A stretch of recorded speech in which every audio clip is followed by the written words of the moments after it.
Masih kurang semangat. Shalom Tiberias. Apa kabarnya? Saudara diberkati Tuhan. Saudara dipuaskan oleh roh Tuhan. Amin. Saudara pulang pasti bawa mujizat Tuhan. Puji Tuhan. Baiklah, puji nama Tuhan. Tema atau judul khotbah saya hari ini berbicara tentang teladan Yusuf. Saudaraku, kenapa saya membawakan tema ini? Tentu ada alasannya. Alasannya adalah supaya Anda dan saya kita bisa menjadi teladan bagi orang percaya dan bagi dunia ini. Tahukah saudaraku, di dalam Alkitab banyak tokoh-tokoh yang dapat dijadikan contoh atau teladan dalam hidup kita. Salah satunya adalah misalkan Yesus. Yesus selama di dalam dunia, bahkan kalau saudara membaca Alkitab saudara baik-baik, teladan hidup Yesus yang patut dicontoh yang paling utama adalah teladan kasih. Kasih Yesus yang selalu mengampuni orang-orang yang berbuat jahat kepadanya. Kasih Yesus yang penuh kuasa. Kasih Yesus yang tidak bisa diukur oleh pikiran, perasaan manusia. Bahkan saudaraku, ketika dia mati di atas kayu salib, kasihnya begitu besar buat Anda dan saya. Dan dia mengatakan, "Ya Bapa, ampunilah mereka, sebab mereka tidak tahu apa yang mereka perbuat." Hari ini kita belajar dari teladan seorang Yusuf. Mari buka Alkitab saudara, terambil dalam kitab Kejadian pasal 39 ayat 20 sampai dengan ayat yang ke-23. Kita akan baca secara bergantian saudaraku. Saya 20, nanti saudara 21. Lalu tiba di ayat 23, sama-sama kita baca. Saya akan bacakan ayat 20. Lalu Yusuf ditangkap oleh tuannya dan dimasukkan ke dalam penjara, tempat tahanan-tahanan raja, dikurung. Demikianlah Yusuf dipenjarakan di sana. 21 saudara.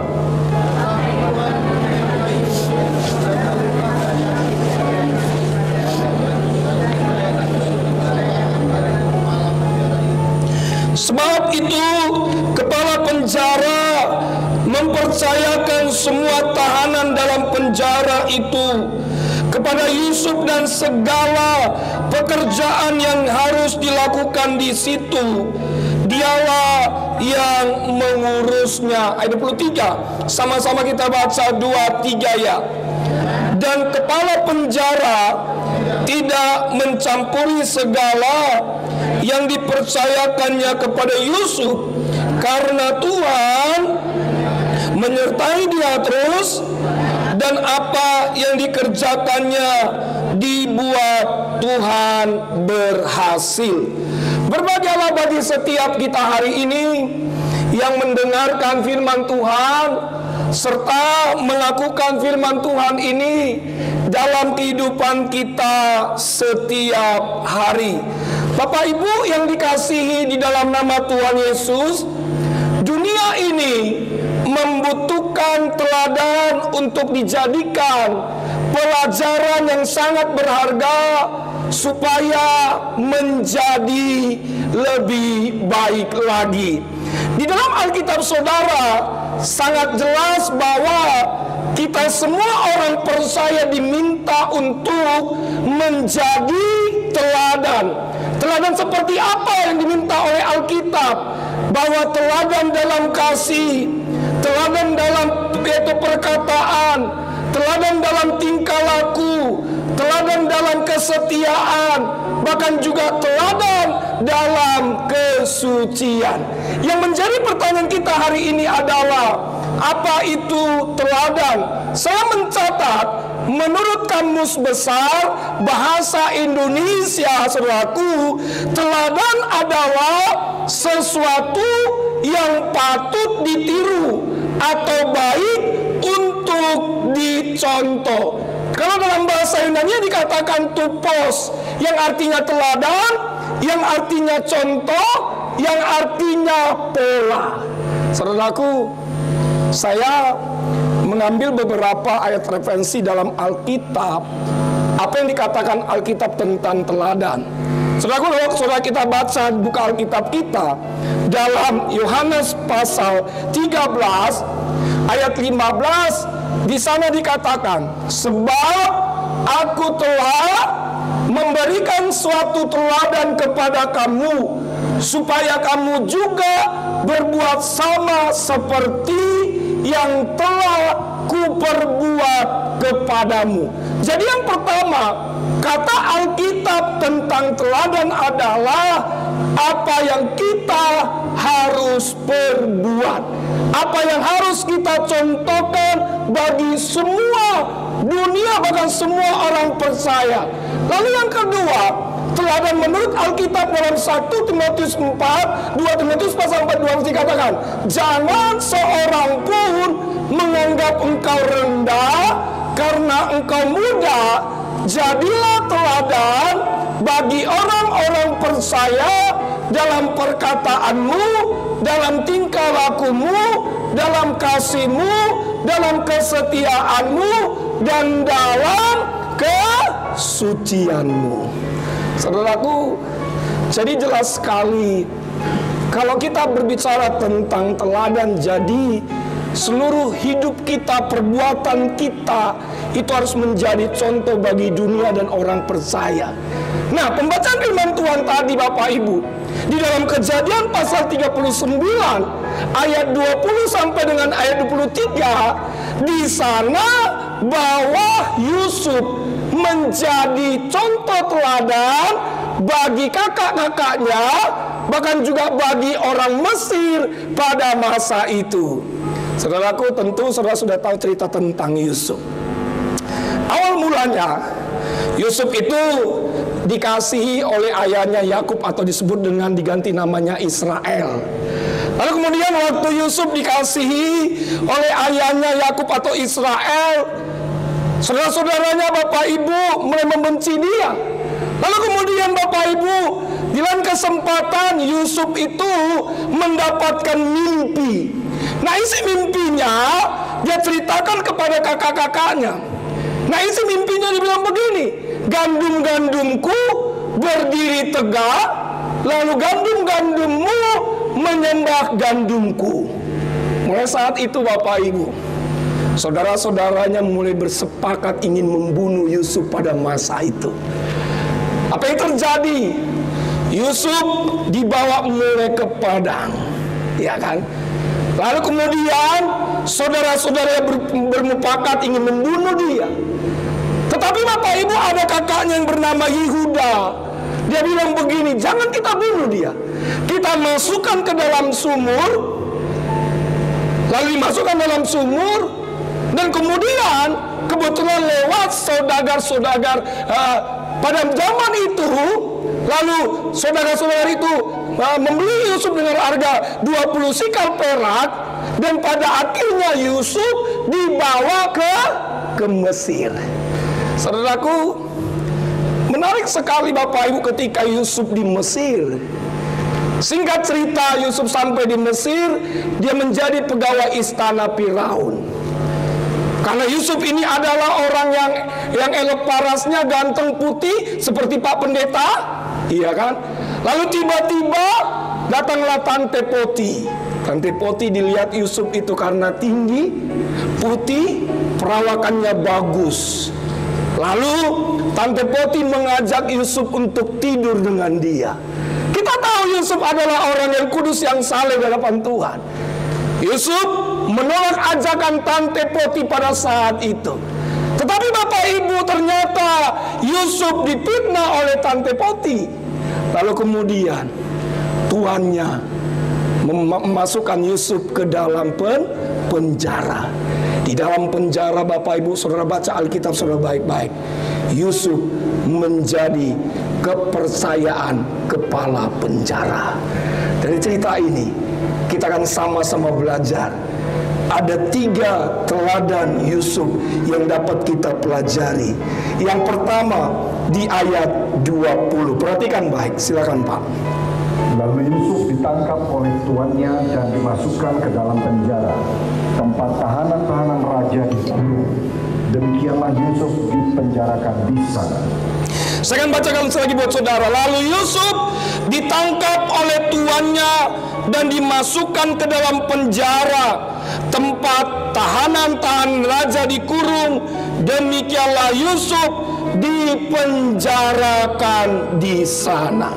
Yang pertama yang dapat kita pelajari teladan dari seorang Yusuf adalah Yusuf sekalipun difitnah dan dimasukkan dalam penjara, dia tetap mengampuni orang yang berbuat jahat kepadanya.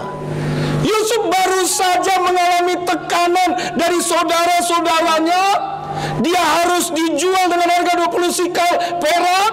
Lalu di rumah tuannya dia difitnah, dimasukkan dalam penjara. Tapi Alkitab saudara mengatakan bahwa Yusuf mengampuni. Saudara, ada 2 bukti bahwa Yusuf mengampuni. Yang pertama saya catat di sini Bapak Ibu, bahwa yaitu Yusuf mengartikan mimpi Firaun atau mengartikan mimpi tuannya, dan pada akhirnya Yusuf menjadi penguasa nomor 2 di Mesir. Bayangkan saudaraku, sudah dimasukkan dalam penjara karena Yusuf ini dia berhikmat. Kalau zaman dulu itu kayak Raja Togel lah, menafsir mimpi kan. Iya kan, ahli mimpi kan, ahli tafsir mimpi. Ternyata saudaraku buktinya benar. Iya kan, di Mesir pada masa itu terjadi kelaparan. Lalu yang kedua, bahwa Yusuf mengampuni saudara-saudaranya. Bayangkan waktu Mesir mengalami kelaparan, Yusuf pada saat itu belum memperkenalkan dirinya kepada saudara-saudaranya. Tetapi di pasal berikutnya Yusuf memperkenalkan diri kepada saudaranya. Apa yang terjadi ketika saudara-saudara datang kepada Yusuf? Yusuf menolong saudara-saudaranya. Saudara baca Alkitab saudara baik-baik Bapak Ibu. Di sana dikatakan bahwa Yusuf memberikan 300 uang perak dan 5 potong pesalin atau jubah kepada ayahnya. Bahkan saudara dikasih makan kenyang. Saudaraku Bapak Ibu yang selalu nama Yesus, saya ingin mengajak setiap saudara hari ini. Memang perkara untuk mengampuni tidak mudah dalam kehidupan kita, betul? Tetapi Bapak Ibu, tahukah saudaraku, ketika saudara disakiti, difitnah, dihujat, memang tidak mudah untuk mengampuni. Tapi tahukah saudaraku bahwa mengampuni adalah sifat karakter Allah. Mengampuni adalah perintah Tuhan. Amin. Kalau saja Yesus, dia berkata di atas kayu salib, ya Bapa, ampunilah mereka. Siapa kita yang tidak mengampuni orang-orang yang bersalah kepada kita? Saya bilang pada saya gini, Pak Pendeta, saya sudah disakiti istri saya sudah disakiti pimpinan saya sudah disakiti suami saya. Bapak Ibu dengar baik, saudara harus mau mengampuni seperti Yesus, dan seperti Yusuf juga mau mengampuni. Saudaraku, kalau saudara mengampuni orang yang bersalah kepada saudara, saya percaya maka berkat-berkat Tuhan mengalir buat Anda dan saya. Saudara pasti mendapatkan promosi daripada Tuhan. Beri tepuk tangan dulu, beri pujian bagi Allah kita. Itu yang pertama. Yang kedua, Kejadian 39 ayat 22 sampai dengan 23. Sebab itu kepala penjara mempercayakan semua tahanan dalam penjara itu kepada Yusuf, dan segala pekerjaan yang harus dilakukan di situ dialah yang mengurus. Dan kepala penjara tidak mencampuri segala yang dipercayakannya kepada Yusuf, karena Tuhan menyertai dia, dan apa yang dikerjakannya dibuat Tuhan berhasil. Yang kedua yang dapat kita pelajari teladan dari seorang Yusuf adalah Yusuf seorang yang dapat dipercayai. Bilang sama saya, katakan dipercayai. Nah, di ayat ini Bapak Ibu ada 2 kata di sana dikatakan dipercayakannya. Kata dipercayakannya berasal dari kata percaya, yang artinya mengakui atau yakin bahwa sesuatunya benar atau nyata. Ada dua pokok alasan Bapak Ibu yang dapat kita berbicara tentang dipercayai. Yang pertama, saudara harus dipercayai oleh Allah. Allah yang kita sembah memang tidak kelihatan. Allah yang kita puji memang tidak kelihatan, tapi saudara bisa merasakannya. Dan dia hadir dalam hidup saudara. Dan Yesus memberikan penolong bagi saudara, yaitu Roh Kudus, supaya kita bisa berkomunikasi kepada Bapa di surga. Oleh sebab itu Bapak Ibu yang dalam nama Yesus, kepercayaan Allah buat Anda dan saya itu sangat mahal harganya. Amin. Ya saudaraku, misalkan contoh begini. Saudara, kalau saudara sudah diberkati oleh Tuhan, lalu kemudian saudara datang beribadah, lalu waktu saudara diberkati, lebih lagi diberkati oleh Tuhan, lalu kemudian saudara punya nazar sama Tuhan, gitu ya kan? Nazar sama Tuhan, saudara bilang begini, Tuhan, saya akan lebih lagi sungguh-sungguh untuk mencari Tuhan. Tetapi tahukah saudaraku, banyak orang Kristen ya tidak dipercaya oleh Allah. Tetapi sekalipun saudara, banyak orang Kristen, Allah tidak mempercayai kita, tetapi Allah yang kita sembah pasti mempercayai saudara. Amin. Sekalipun saudara tidak mengasihi Allah, tetapi Allah yang kita sembah pasti mengasihi saudara. Amin.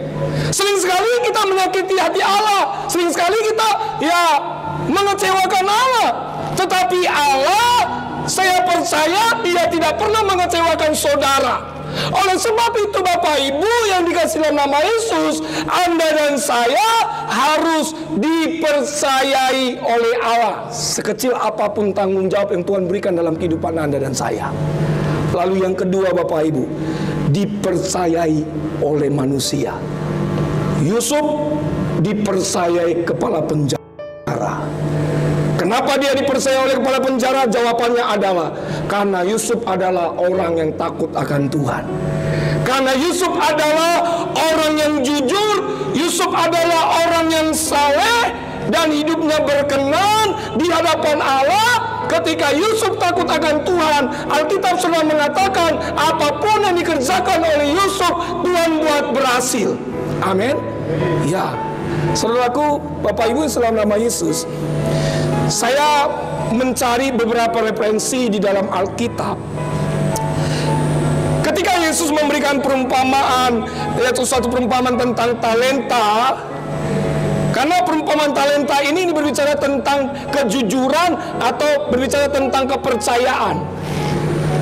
Nah, kalau kita lihat dalam Injil Matius pasal 25 ayat 14 sampai dengan 30, di sana diceritakan bahwa ketika yaitu tuannya ingin pergi ke luar negeri, lalu ada beberapa hamba tuannya dipanggil untuk memberikan tanggung jawab yang besar kepada mereka.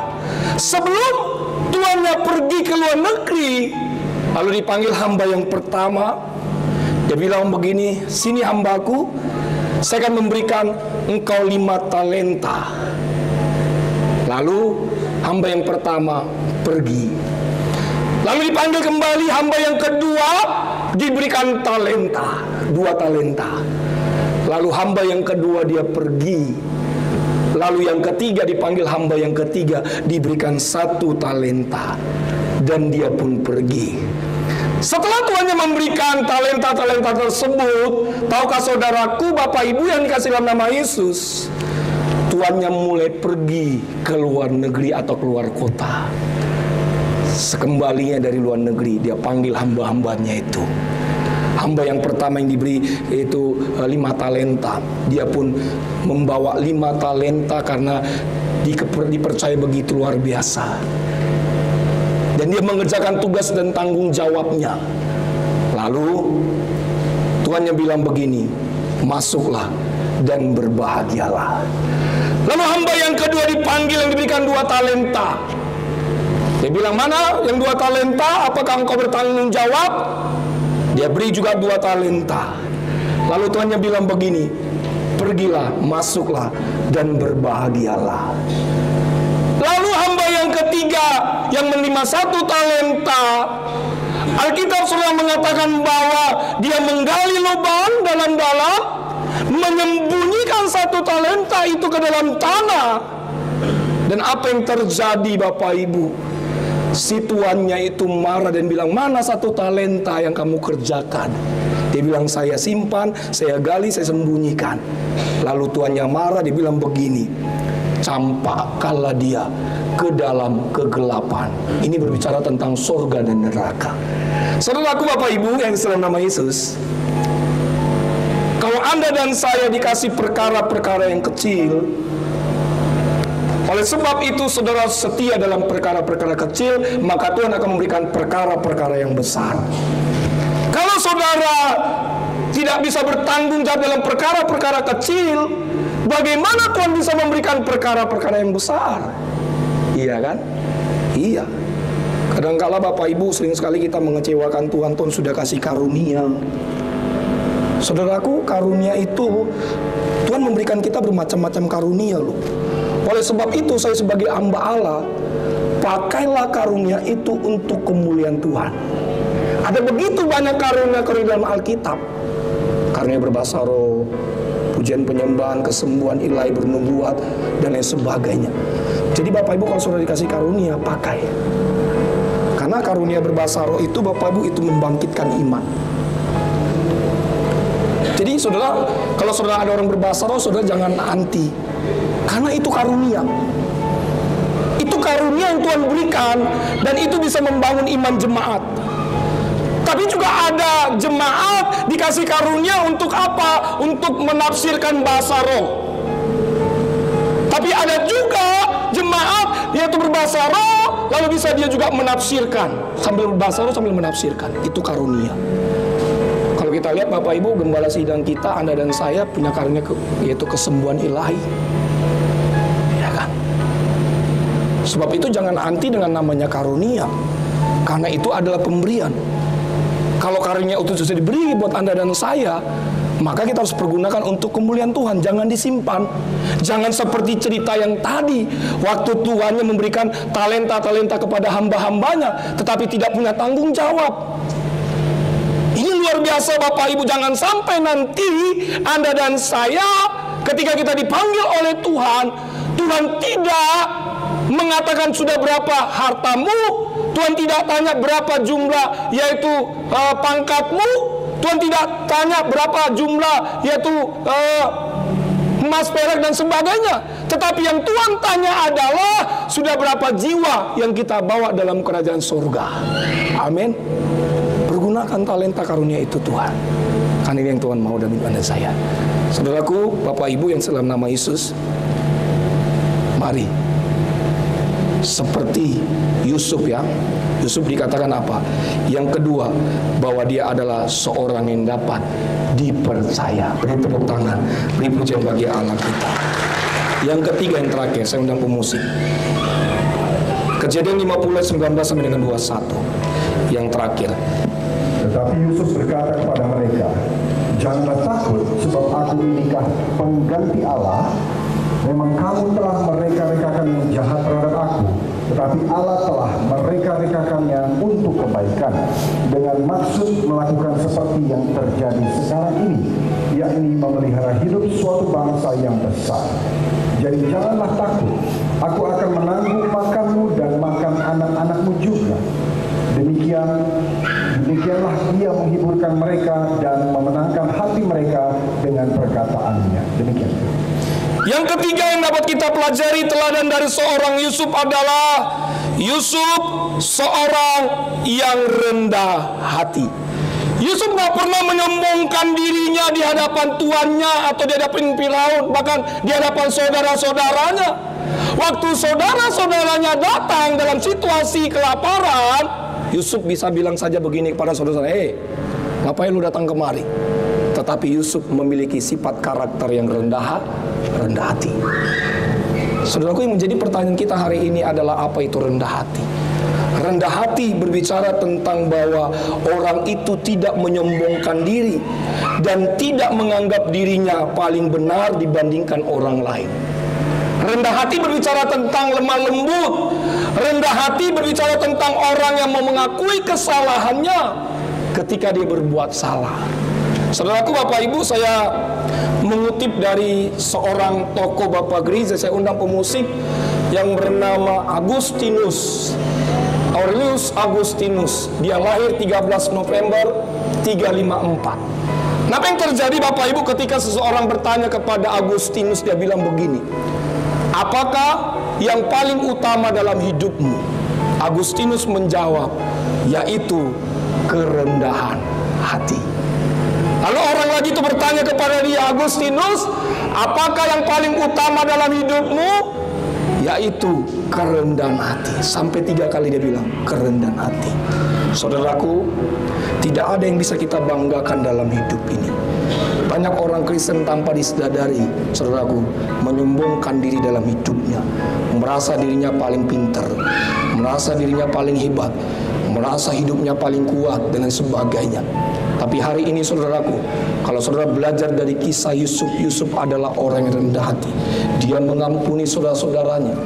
Bayangkan Bapak Ibu, saya tadi yang sebelum mulai pelayanan saja Bapak Ibu sampai 6 kali saya berdoa. Saya bilang begini, Tuhan, tolong hambamu, urapi hambamu.